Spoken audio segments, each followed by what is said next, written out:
আজিৰ এই ভিডিঅ'টিত ডিব্ৰুগড় ইউনিভাৰ্চিটিৰ পৰা ওলোৱা এটা এডভাৰটাইজমেণ্ট শ্বেয়াৰ কৰিব বিচাৰিছোঁ আৰু এইটো দেখিছে a walk in interview will be held on 10/07/2025 Thursday at 11 AM 10 জুলাইত 11টা বজাত এটা ৱাক ইন ইণ্টাৰভিউ হ'ব আৰু ক'ত হ'ব ফজৰাজ ছেইথ conference hall office of the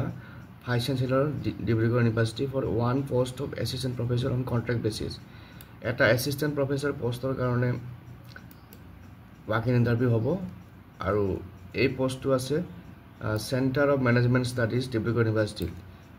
qualification লাগিব first class MBA or M.Com with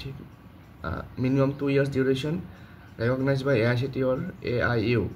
and candidates having net slate set or PhD will get preference যিসকলৰ net slate আছে তেওঁলোকে preference পাব আৰু স্পেচিয়েলাইজেশ্যন লাগিব ফাইনেন্সত স্পেচিয়েলাইজেশ্যন লৈ পেলাই MBA নাইবা M.Com কৰা হ'ব লাগিব আৰু চেলাৰী হ'ব 30,000 per month consolidated 30,000 per month হ'ব চেলাৰী গতিকে যিসকলে ইণ্টাৰেষ্টেড তেওঁলোকে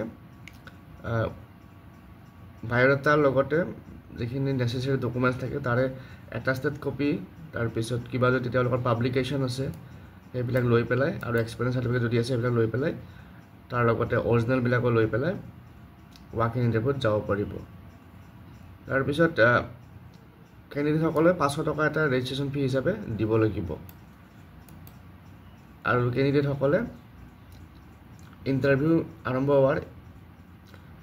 1 hour আগত তাত ৰিপৰ্ট কৰিব লাগিব গতিকে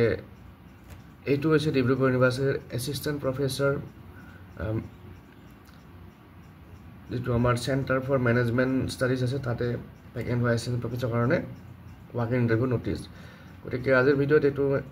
ইনফৰমেশ্যন শ্বেয়াৰ কৰিলোঁ যিসকলে চেনেলটো নতুনকৈ চাইছে ছাবস্ক্ৰাইব কৰি ল'ব আৰু ভিডিঅ'টো শ্বেয়াৰ কৰি দিব ফ্ৰেণ্ড চাৰ্কেলৰ মাজত